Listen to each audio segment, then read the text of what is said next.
Кто я? Этот вопрос звучит у каждого человека в голове. Посмотри в зеркало. Что ты видишь? Кого ты видишь? Что ты хочешь там увидеть? Пройдет с десяток лет, и ты снова встанешь у зеркала и спросишь: кто же я? Чего добился? Что я имею? У тебя есть семья, дом, хорошая работа, машина среднего класса. Казалось бы, что еще нужно для обычного человека? Но имея все это, ты не имеешь ничего. Ты тешишь себя мыслью о том, что ты добился всего, что жизнь свою ты прожил не впустую. Однако ты прекрасно понимаешь, что время потрачено зря.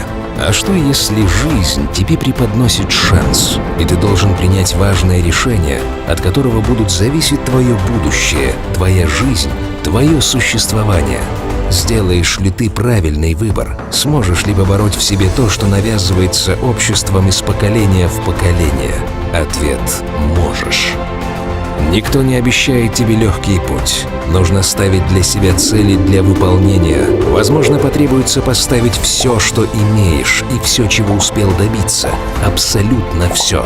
И тогда ты приблизишься к успеху, к тому, чему стремятся все, но получают единицы.